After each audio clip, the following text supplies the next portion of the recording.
Maka haji kenapa disebut dengan haji al-qasdu, tujuan? Apa tujuan dari haji? Memperbaiki diri sehingga menanggalkan yang salah, membawa yang soleh. Ditanggalkan yang salahnya di sana, Arafat, kenal kesalahan kita. Mengapa selama ini jauh dari Allah, susah sholat, susah berbuat baik, sulit baca Al-Quran. Maka dia evaluasi diri, istighfar di padang Arafat itu, istighfar.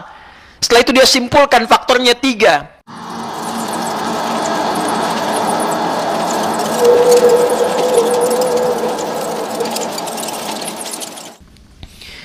Hadirin jamaah Jumat rahimani wa rahimakumullah.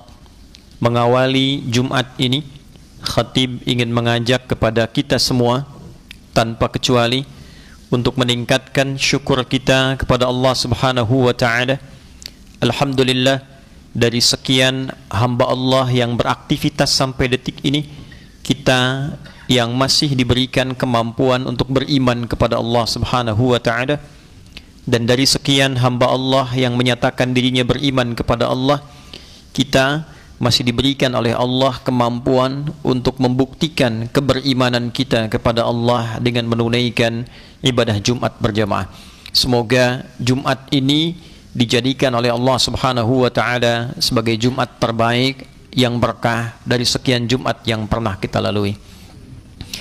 Hadirin, sejak manusia diciptakan oleh Allah Subhanahu wa taala, maka deklarasi yang menyertai penciptaan itu diantaranya adalah kesempurnaan, kebaikan dan keistimewaan makhluk yang dicipta ini. Allah bersumpah di Al-Quran surah ke-95, surah At-Tin, dengan 3 risalah kenabian. Risalah Nabi Isa alaihi salam, Wat-Tini Waz-Zaitun. Risalah Nabi Musa alaihi salam, Wat-Turi Sinin. Risalah puncak keistimewaan para nabi, Nabi Muhammad sallallahu alaihi wasallam, wa hadzal baladil amin. Dan seluruh yang terkait dengan sumpah para rasul yang sangat viral di muka bumi sampai detik ini, untuk menegaskan tentang sempurnanya penciptaan fisik manusia. Laqad khalaqnal insana fi ahsani taqwim. Sungguh aku tegaskan dan aku jamin penegasan ini dengan kepastian bahwa seluruh manusia yang tercipta untuk beraktivitas di muka bumi ini diciptakan dengan kondisi fisik yang sempurna. Bersamaan dengan sempurnanya kondisi fisik itu, sehingga disebut juga dengan bashar. Malaikat punya nama, jin punya nama. Nama bagi kita manusia yang sempurna penciptaan fisiknya disebut dengan bashar. 35 kali ini disebutkan dalam Al-Quran, bashara ini 1 kali. Dan inilah yang mengawali penciptaan fisik yang sempurna itu, nama bashar, yang bahkan diviralkan di kalangan para malaikat. Quran surah ke-15 di ayat yang ke-28. Wa idh qala rabbuka lil malaikati inni khaliqum bashara. Dan Muhammad sallallahu alaihi wasallam, ingatlah, pahamilah, sampaikan pada umatmu ketika Allah Subhanahu wa taala memviralkan pada kalangan malaikat ada makhluk baru yang akan dicipta dengan tugas spesifik istimewa sebagai khalifah di muka bumi. Makhluk ini diberi nama oleh Allah dengan nama bashar. Makhluk yang sempurna penampilannya, halus kulitnya, punya unsur nafsu dalam perjalanan kehidupannya. Bersamaan dengan sempurnanya fisik ini, dilekatkan pula kemuliaan sifatnya, kemuliaan karakternya. Maka turunlah Quran surah ke-17 di ayat ke-70 untuk menggambarkan kemuliaan karakteristik makhluk yang tercipta dengan fisik sempurna ini. Walaqad karramna bani Adam. Dan sungguh kata Allah, aku tegaskan, aku pastikan, aku memberikan kemuliaan karakter, sifat, kebaikan-kebaikan pekerti pada makhluk yang tercipta bernama manusia ini sebagai keturunan dari anak cucunya Adam alaihissalam. Wa hamalnahum fil bardi wal bahr. Lalu mereka banyak beraktivitas, dominannya di daratan, ada yang di lautan. Wa razaqnahum minat thayyibat. Karena makhluk ini mulia, aku siapkan pula rizkinya yang bisa dicari dengan cara yang baik. Wa faddalnahum ala katsirin mimman khalaqna tafdila.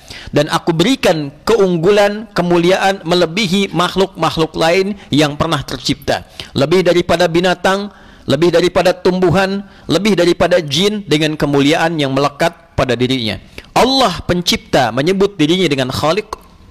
Proses penciptaan disebut dengan khalaq. Iqra bismi rabbikal ladzi khalaq. Yang tercipta makhluk, karakternya disebut dengan akhlak. Semuanya terambil dari 3 huruf dengan satu rangkaian kata. Kha, lam, dan qaf. Penciptaannya khalaqa, penciptanya khaliq, kitanya makhluk, karakternya akhlak. Maka inilah yang kemudian kita bawa dalam tugas di muka bumi. Menjadi apapun. Khatib telah terangkan tentang makna khalifah, memakmurkan bumi, mensukseskan kehidupan kita, berjalan dengan manfaat dan baik. Tugas apapun yang saya, Anda, kita kerjakan di bumi ini, maka jadilah pribadi yang baik, mengerjakan yang bermanfaat. Jadi apapun, silahkan jadi pejabat, karyawan, petugas A, B, C, bertani, mengajar, jadi ulama. Jadilah ulama yang baik, sukses dalam tugas Anda, bermanfaat dalam kehidupan, bersikap yang baik, jaga itu sampai pulang. Dari lahir, baligh mulai dihisab itu dievaluasi. Anda kerja di kantor, Anda dievaluasi. Mulai Anda kerja, di saat itu dievaluasi. Mulai kita baligh, di saat itu dievaluasi. Akal sudah mulai matang, tindakan sudah mulai terkontrol, sudah bisa membedakan mana yang banyak, mana yang sedikit, mana uang banyak, mana sedikit, mana yang benar, mana yang salah. Saat itulah kemudian semua tindakan kita terukur, dari keterukuran itu kemudian dituliskan, dari tulisan itu kemudian ditimbang, dari timbangan itu kemudian dievaluasi. Itulah hisab. Itu yang kita kerjakan, jadi apapun sampai pulang. Untuk itulah dalam Islam ukurannya bukan Anda menjadi pejabat, bukan Anda jadi karyawan, bukan Anda jadi ulama. Tidak. Ukurannya adalah ketika profesi apapun yang Anda kerjakan, Anda mengerjakan dengan cara yang baik menurut pandangan Allah. Pekerjaan yang disebut baik menurut Allah disebut saleh namanya. Jadi OB yang saleh, jadi petani yang saleh, jadi direktur yang saleh. Allah nggak akan lihat jabatannya. Anda direktur tidak saleh, maka hisabnya berat di hadapan Allah. Anda pegawai saleh, itu yang baik dibawa pulang. Itulah yang kita coba pertahankan semaksimal mungkin sampai kita meninggal. Karena itulah standar yang Nabi kemudian buat untuk menguatkan seluruh struktur kehidupan kita ini. Maka dicek dalam niatnya. Innamal a'malu bin niat. Niat kita, motivasi kita, dorongan hati kita, itu yang akan mendorong seseorang berbuat baik dalam kehidupan. Niatnya tidak baik, maka sikapnya pun tidak akan baik. Niatnya baik, arahnya baik, tujuannya baik, maka pekerjaannya pun akan baik. Tapi dalam perjalanan hidup ini tidak ada yang seideal ungkapan. Kita boleh berkata A, tapi ternyata dalam prakteknya mungkin ada yang bergeser. Alih-alih mata memandang yang baik, ternyata bisa salah. Alih-alih lisan berbicara yang soleh, ternyata bisa salah. Alih-alih telinga mendengar yang baik, ternyata bisa mendengar yang keliru. Betapa banyak dalam kehidupan, jangankan dari balik, hari ini saja, berapa kali mata melihat yang salah. Dari besok saja, kita siapkan untuk berjalan, beraktivitas. Tapi ternyata ketika kita rencanakan, lisan bisa berkata yang tak baik. Telinga bisa mendengar yang tak baik. Ukur, bayangkan selama berkehidupan dari baligh sampai sekarang detik kita menunaikan Jumat. Berapa kesalahan yang telah dikoleksi dan berapa tekad kita merubah yang salah itu menjadi soleh. Itu belum masuk pada status sebagai suami. Sudahkah menjadi suami yang soleh? Sudahkah menjadi ayah yang soleh? Sudahkah menjadi anak yang soleh? Semua peran yang kita pilih, ingat, semua peran yang kita pilih dalam hidup, itulah yang kita pertanggungjawabkan di hadapan Allah ketika pulang. Memilih peran sebagai suami dengan menikah, maka itu pilihan yang dipertanggungjawabkan. Memilih pekerjaan yang kita pilih. Kenapa Anda menjadi seorang pebisnis, jadi profesional, jadi polisi, jadi tentara? Itu kan pilihan. Ketika kita ambil, ada evaluasi dunia, ada hisab akhirat. Maka dalam konteks ini Allah yang punya sifat Rahman, penyayang yang tidak punya batas dalam konteks kehidupan dunia, sampai akhir nyawa di kerongkongan masih terbuka dengan kasih sayang Allah ini. Setiap hamba mendapat hak kesolehannya. Seburuk-buruknya manusia, Khatib pernah sampaikan di berbagai kesempatan, Fir'aunnya Fir'aun. Anda bayangkan, Fir'aunnya Fir'aun. masih diberikan kesempatan dikirim 2 orang nabi, 2 orang rasul, Musa dan Harun, sampai ke titik nyawa terakhirnya, hanya untuk memberikan haknya menjadi pribadi yang soleh. Pernah mengaku Tuhan, hobinya bunuh orang, menjadi penguasa yang lalim, menggunakan sewenang-wenang, tapi masih diberikan haknya. Karena setiap kita dengan dasar rahman-Nya Allah masih punya kesempatan untuk mengambil hak kita menjadi pribadi yang lebih baik. Karena itulah dalam Quran kita diajarkan melihat orang dengan kacamata kasih sayang. Karena Allah pun berkasih sayang tanpa batas. Maka siapa kita yang bukan Tuhan menghukumi orang dengan hukum yang sangat jauh dari keburukan, sementara dia masih punya hak untuk menjadi pribadi yang soleh sebelum nyawanya berpulang kepada Allah Subhanahu wa ta'ala. Maka di titik inilah kemudian kita semua diberi kesempatan. Entah apapun masa lalunya.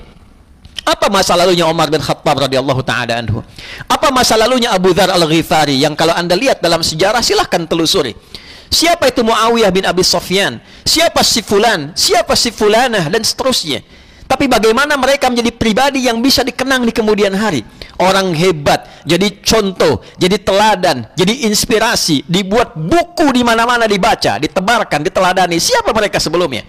Mereka adalah orang-orang yang menutup masa lalunya yang kelam, mengambil hak kesolehannya dan mempertahankan itu sampai pulang.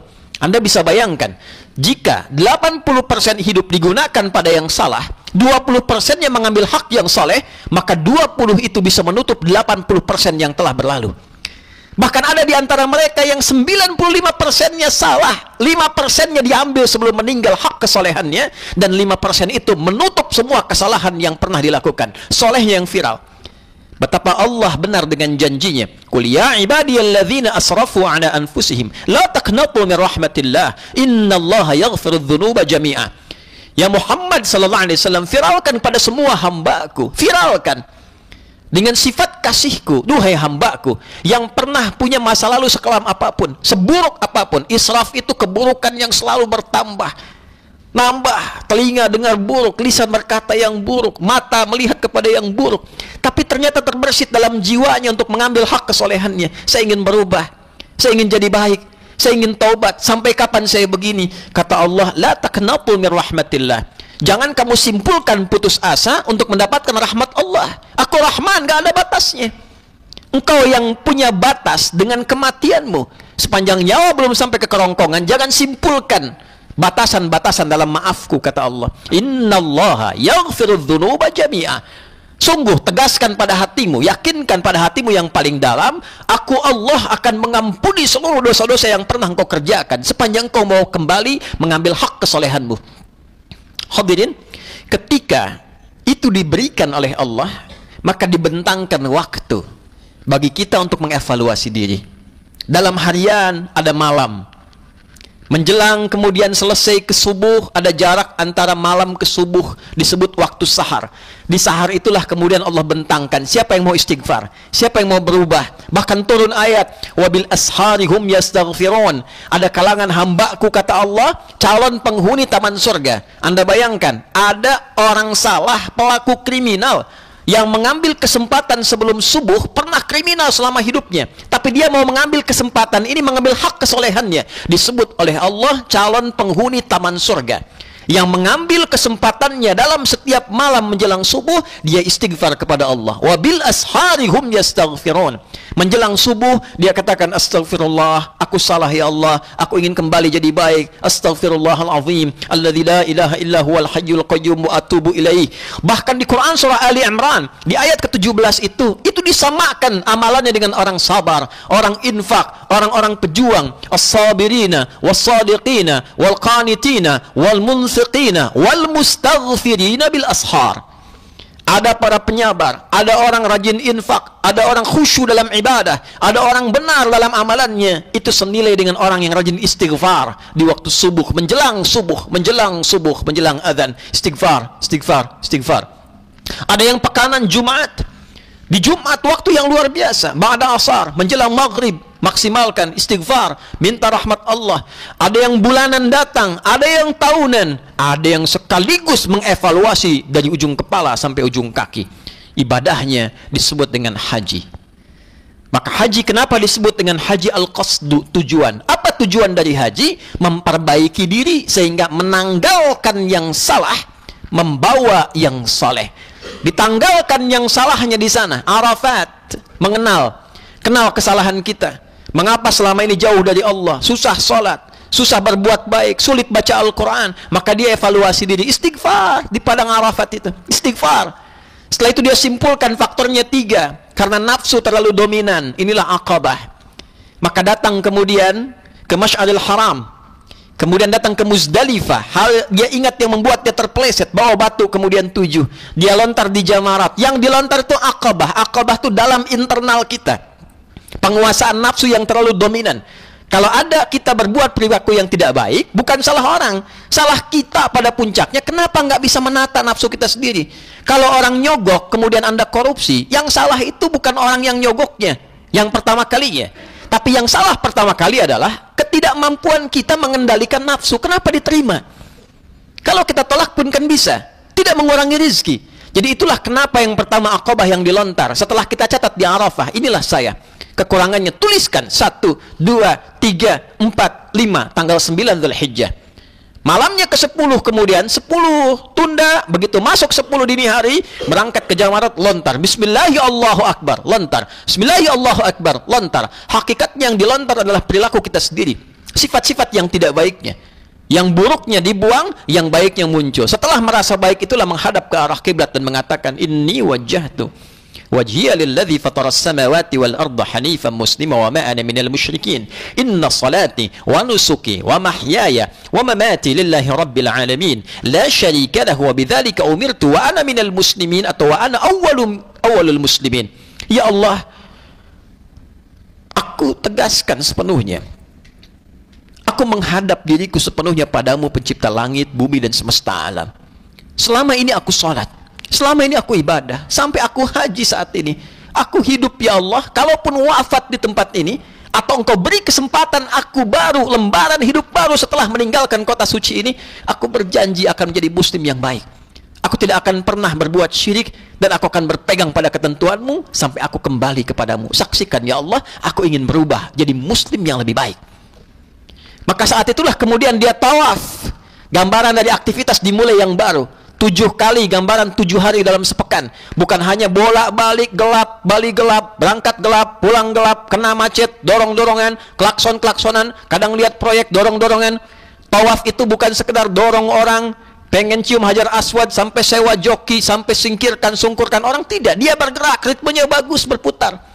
Menghargai orang, dia tahu jatahnya, dia tahu porsinya, sambil dia berzikir subhanallah walhamdulillah wala ilaha illallah wallahu akbar. Sadar sekarang akhirnya bekerja tuh rezeki udah diatur, tak perlu senggol orang, tak perlu singkirkan orang. Jalani kehidupan dengan nyaman sambil berzikir, siapkan untuk pulang, cari peluang, sa'i, berusaha dengan sungguh-sungguh, beningkan hati, naik ke atas bukit. Setengah kesuksesan dengan hati yang bersih, setengah apa yang kita ingin capai kita dapatkan. Sadar, naik turun, usaha itu mesti ada ikhtiarnya, naik turun. Hari ini kita di atas, mungkin besok kita turun ke bawah. Jangan putus asa. Kalau perlu kita lari cepat, kejar peluang. Walaupun yang kita kejar kadang-kadang tidak kita raih saat itu, tapi setelah 7 kali, bukan berarti 7-nya, tapi usaha kita yang dilihatnya. Jangan pikirkan hasil, Anda akan cepat kecewa. Tapi ketika Anda berikhtiar dengan optimal, tanpa sadar kadang-kadang apa yang kita dapatkan ternyata ada di samping kita. Zam, kumpul jangan berhenti, kumpul jangan berhenti. Kadang apa yang kita kejar, proyeknya datang di samping kita. Apa yang kita raih ternyata hadir di sekitaran kita. Tapi tanpa kita sadari, itu adalah akumulasi kerja keras yang telah kita kumpulkan berapa lama sebelumnya. Hadirin, pulanglah ia, membawa sifat baru, meninggalkan salahnya, membawa solehnya. Sifat soleh yang muncul setelah salahnya hilang, itu disebut dengan birrun namanya. Al-birru. Ketika melekat pada diri pelakunya, maka disebut mabrur namanya. Ini yang dimaksud dengan hadis Nabi sallallahu alaihi wasallam, wal hajjul mabruru laisa lahul jazaa illal jannah. Dan haji yang merubah pelakunya menjadi pribadi yang lebih baik, mengambil hak kesolehannya, menanggalkan yang salah, menggunakan yang saleh, dia bawa pulang ke tempat dia berasal, dan dia jaga itu sampai meninggal, dia berubah jadi baik sampai meninggal. Itulah yang menjamin dia mendapatkan surga di sisi Allah subhanahu wa ta'ala. Jadi dalam ritual praktikalnya ada pelajaran. Tapi bagi kita yang mungkin tahun ini belum berangkat haji, yang belum ada kesempatan haji, maka ambil substansinya. Pelajari, ambil hak kesolehan kita. Karena itu Allah adil, bagi yang belum berangkat diberikan ritual yang berbeda. Tentu tidak sama dengan haji ritualnya, tapi substansinya bisa serupa. Tidak ada yang menandingi sholat di dalam Masjidil Haram. Di sana 100.000, di sini 1. Berjamaah kali 27, di sini kali 27. Tapi kalau orang berhaji tidak paham esensi, dia hanya bolak-balik, dia katakan labbaik, kata Allah la labbaik, nggak ada labbaik. Kamu nggak jelas. Perangkat kamu haram, pakaian kamu haram, niat kamu haram, perilaku kamu haram.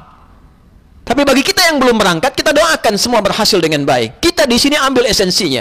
Maka 10 hari yang pertama kita manfaatkan dengan baik. Berdasarkan hadis Nabi sallallahu alaihi wasallam ketika beliau menyampaikan dalam riwayat Ibnu Abbas radhiyallahu taala anhuma, an Nabi sallallahu alaihi wasallam qala, "Ma min al-ayyam al-'amalu salihu fihinna ahabbu ila Allah min hadhihi al-ayyam al-'ashr."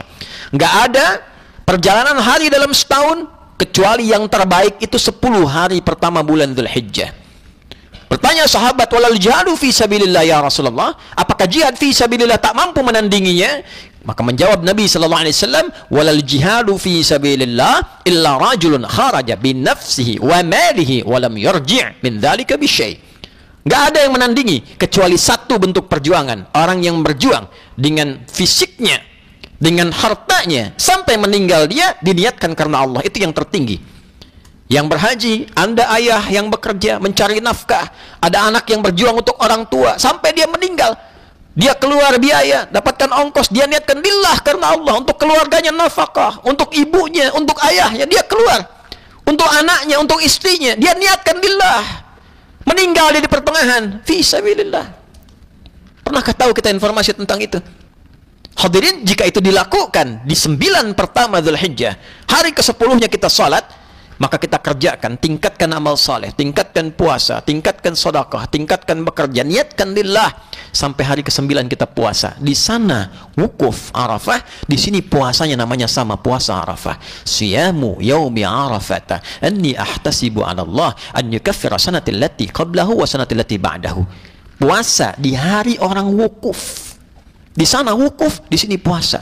Puasanya pun disebutkan dengan nama substansinya, Arafah. Kenali diri kita, bukan puasa biasa. Ramadan 30 hari ada caranya, Arafah 1 hari ada caranya. Sehari itu kita puasa sambil mengenal diri kita. Mata saya begini, telinga saya begini, lisan saya begini, kaki saya begini, ini salah, saya mesti perbaiki.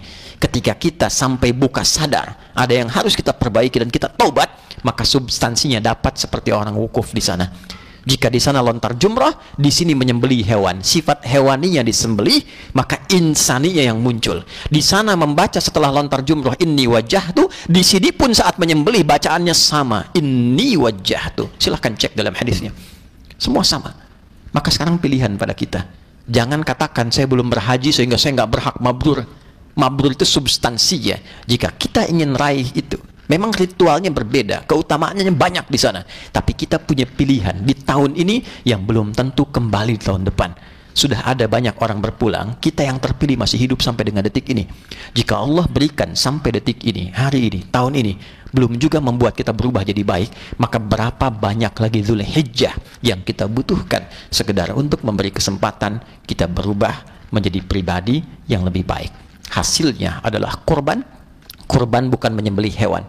Kurban itu bentuk superlatif dari kata koruba, artinya dekat. Kurban semakin lebih dekat. Maka orang yang berhasil dalam rentangan 1 sampai 10 Dzulhijjah ini, dia menjadi dekat hubungannya dengan Allah. Lebih baik, lebih nikmat sholatnya, lebih siap untuk pulang, lebih cepat membawa bekal untuk ke alam kuburnya, dan lebih mengumpulkan bekal-bekal kebaikan untuk hisabnya di akhirat kelak. Maka jadilah ayah yang baik, suami yang baik, teman yang baik, tetangga yang baik, masyarakat yang baik, abdi negara yang baik, dan dengan kebaikan itulah kita akan pulang dalam keadaan pulang yang baik, yang bahasa Arabnya dikenal dengan husnul khatimah. Jika belum mampu memikirkan itu, diberikan hari tasyrik 3 hari, pikirkan hari ke-11, rubah hari ke-12, rubah hari ke-13, sampai kita merasakan 5 nit taqa bagi orang yang telah merasa meningkat ketakwaannya. Semoga kita yang terpilih hidup sampai detik ini diberikan kesempatan menjadi pribadi yang lebih baik di hadapan Allah Subhanahu wa taala, mendapatkan mabrur sekalipun belum berhaji untuk di tahun ini. Barakallahu li wa lakum fil Qur'anil azim wa nafa'ani wa iyyakum bima fihi minal ayati wa dzikril hakim wa taqabbala minni wa minkum tilawatahu innahu huwas sami'ul alim. Ud'ullaha yastajib lana wa lakum jami'an.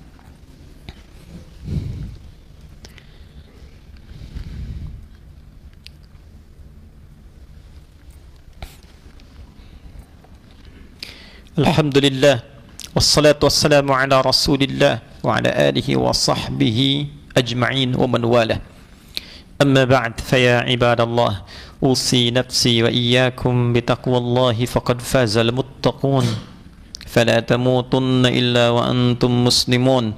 Faqala ta'ala ya ayyuhalladzina amanu taqullaha haqqa tuqatih wa la tamutunna illa wa antum muslimun. Asyhadu an la ilaha illallah wahdahu la syarika lah wa nashhadu anna Muhammadan abduhu wa rasuluhu alladzi la nabiyya ba'dah. Ibadallah, qala ar-Rahmanu ta'ala fi Qur'anihi mudhakkiran lana jami'an inna allaha wa malaikatahu yusalluna 'alan nabi ya ayyuhalladzina amanu sallu 'alaihi wa sallimu taslima. Allahumma salli wa sallim wa barik ala hadzal nabiyil karim ar-rasulil amin nabiyyina wa sayyidina Muhammadin wa ala alihi wa sahbihi ajma'in. Allahumma ighfir lil muslimina wal muslimat wal mu'minina wal mu'minat al ahya'i minna wal amwat innaka sami'un qaribun mujibud da'wat wa ya qadiyal hajat.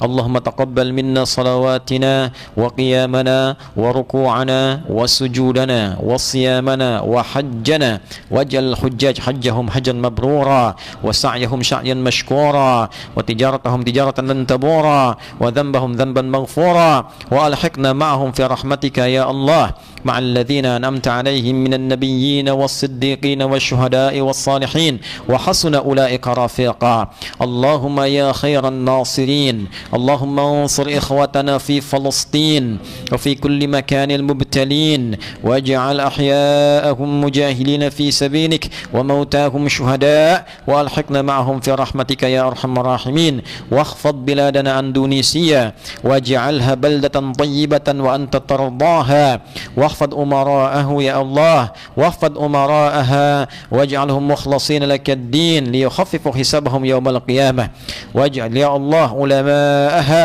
مخلصين لك الدين. اللهم ربنا آتنا في الدنيا حسنة وفي الآخرة حسنة وقنا عذاب النار. وصلى الله على سيدنا محمد وعلى آله وصحبه أجمعين وآخر دعوانا أن الحمد لله رب العالمين. عباد الله إن الله يأمر بالعدل والإحسان وإيتاء ذي القربى وينهى عن الفحشاء والمنكر والبغي يعظكم لعلكم تذكرون ولذكر الله أكبر والله يعلم ما تصنعون. أقيموا الصلاة يرحمكم الله.